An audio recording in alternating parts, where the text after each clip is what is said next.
नमस्कार दोस्तों, जन सेतु मध्य प्रदेश छत्तीसगढ़ में मैं आपका स्वागत करता हूं। आज हम बात करेंगे भारत के त्योहारों के बारे में और विशेषकर आज श्रावण मास में हम आपके लिए लेकर आए हैं श्रावण मास में क्या करें क्या नहीं करें। भारत एक पर्वों का देश माना जाता है। सनातन संस्कृति को वाहक करता हुआ भारत जब अपने पर्वों को मनाता है तो निश्चित रूप से जगत गुरु जैसा दिखता है, जगत गुरु के समान प्रतीत होता है। और उसमें श्रावण मास की तो कहने ही क्या, जब आसमान से वर्षा जल गिरकर प्रकृति को सुरमय वातावरण में आलोकित कर देता है और ऐसे में शिव का अभिषेक जल से नहीं किया जाए तो श्रावण मास की उपलब्धि क्या है। और इस पर वार्ता करने के लिए हमारे पास आज उपलब्ध हैं पंडित गोपाल जी शास्त्री, जो काशी विश्वनाथ मंदिर सांवेर रोड के प्रमुख पुजारी भी हैं और वेदों के प्रकांड ज्ञाता हैं, धर्म के प्रकांड ज्ञाता हैं और उनकी बेबाक वाणी के लिए वो काफ़ी प्रसिद्ध हैं।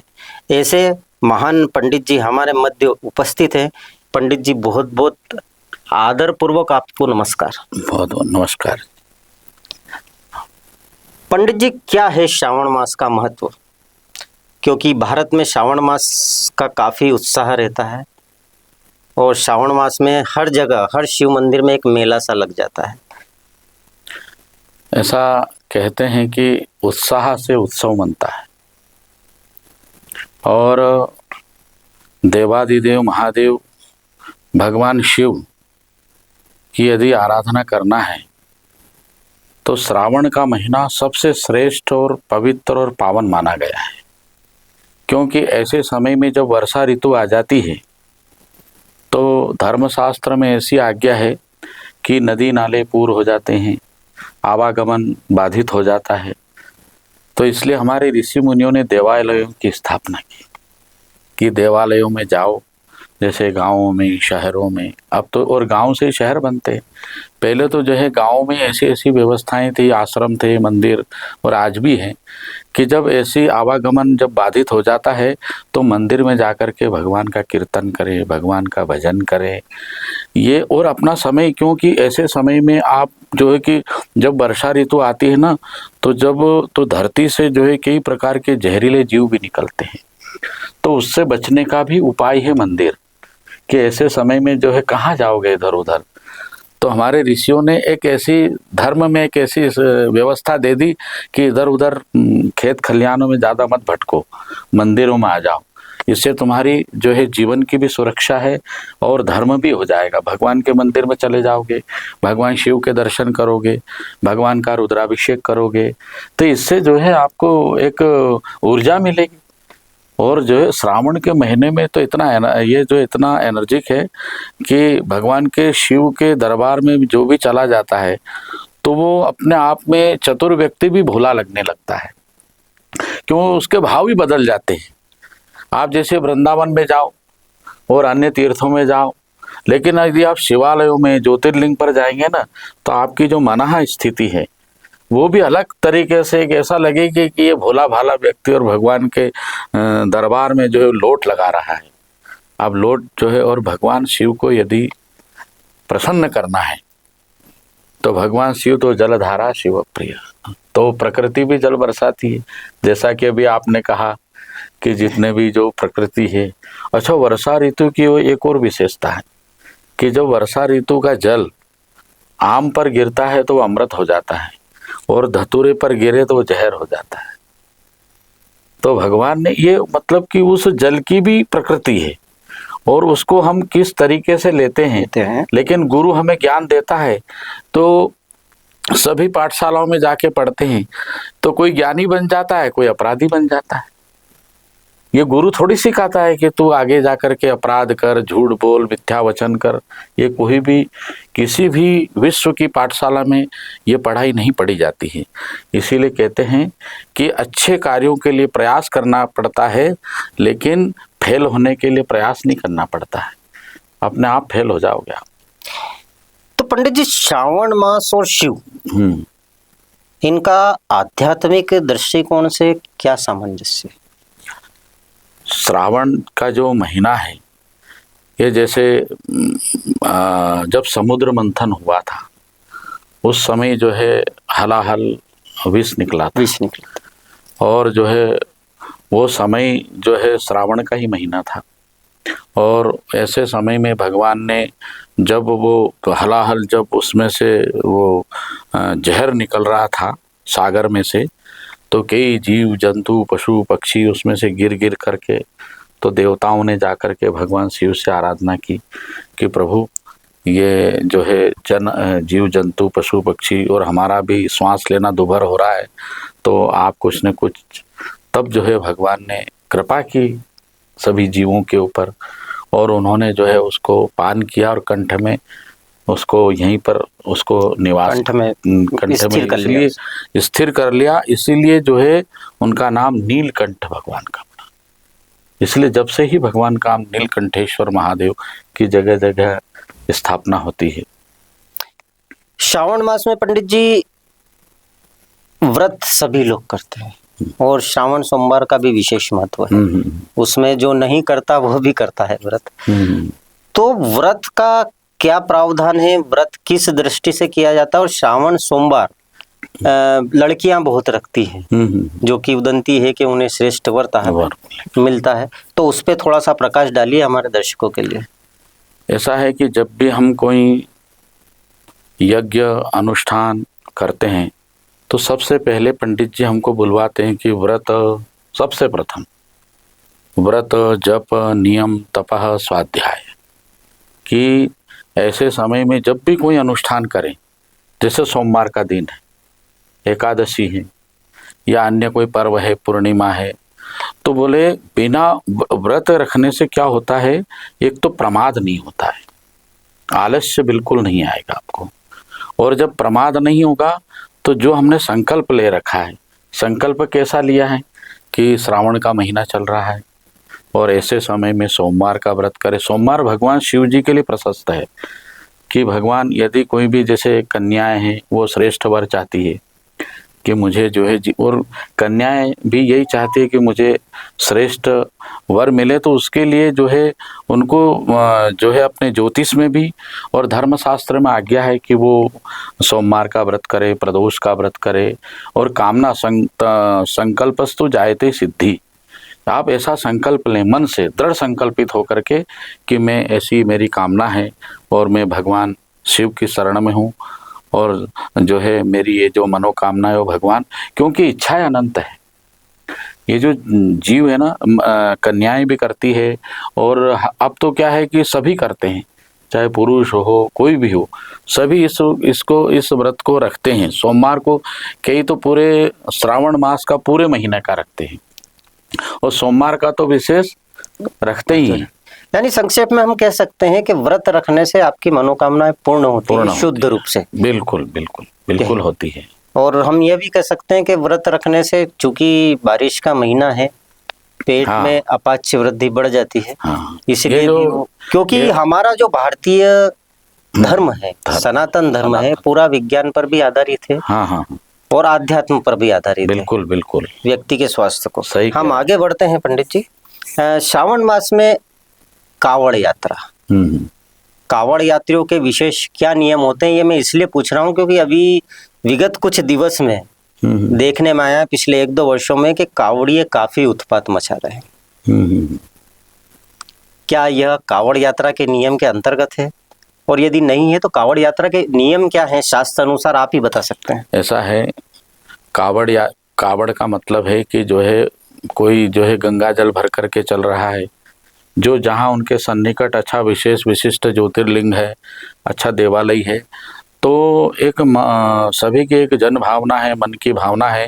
क्योंकि ऐसा कहा है ना कि जलधारा शिव प्रिय, कि भगवान को, शंकर को जल बहुत प्रिय है, इसीलिए उनके माथे पे गंगा जी का वास है। तो कोई गंगा जल भर करके ले जाता है, कोई नर्मदा जल लेकर के चलता है, यदि ये नदियाँ दूर है तो अपने कूप में से भी भर करके और भगवान को पैदल जा करके।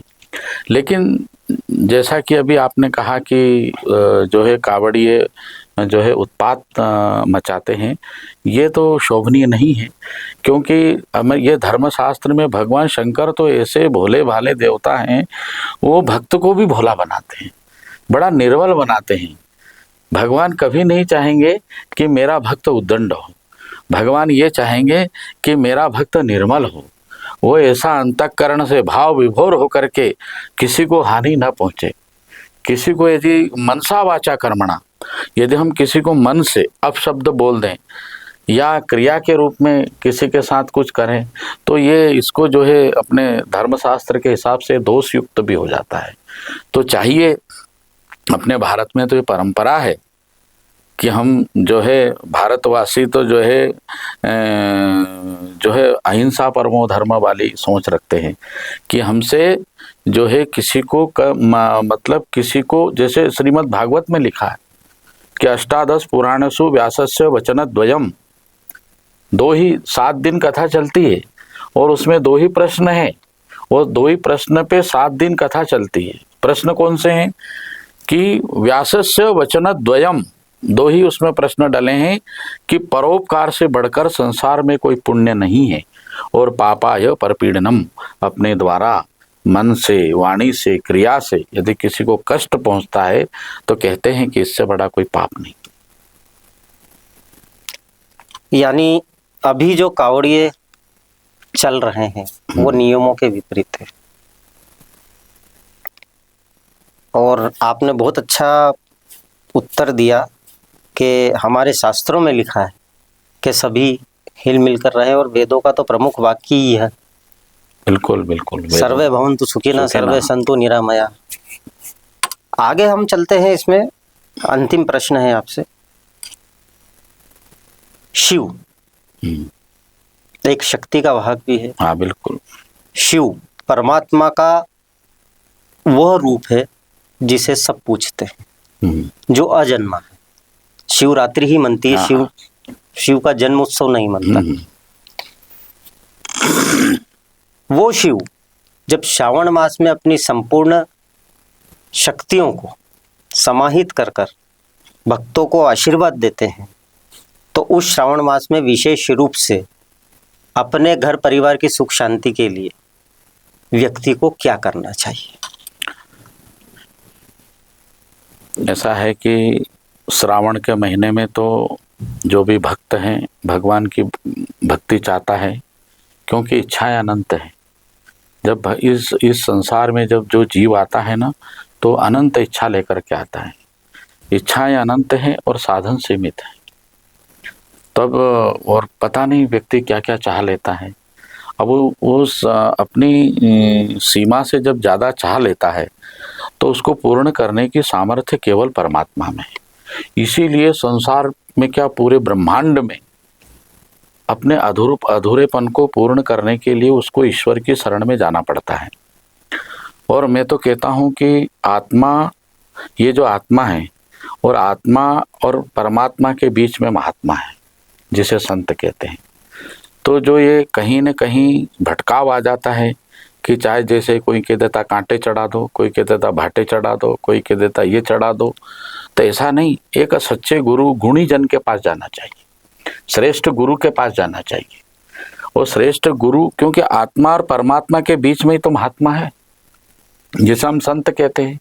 अब जब आप उनके श्री चरणों में बैठ करके जब आप उनसे पूछेंगे, जैसे आप मुझसे पूछ रहे हैं, भाई आप जो है आपके चैनल के माध्यम से आपके जितने भी जो दर्शक हैं उनको आप सही जानकारी शास्त्र सम्मत बताना चाहते हैं कि भाई सही क्या है, हम भी नहीं जानते।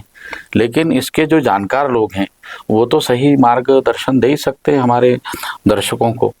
तो मैं दर्शकों को भी यही कहना चाहता हूँ कि जो है आप जो है श्रेष्ठ गुरु की शरण में जाइए और अपने गुरु से जानकारी लीजिए कि हम भगवान शिव की आराधना करना चाहते हैं, भगवान शिव को प्राप्त करना चाहते हैं कृपा, क्योंकि ये चर्म चक्षु तो परमात्मा को देख नहीं सकते और सामर्थ्य भी नहीं है, लेकिन धर्म के अनुसार अपने जीवन को चला सकते हैं।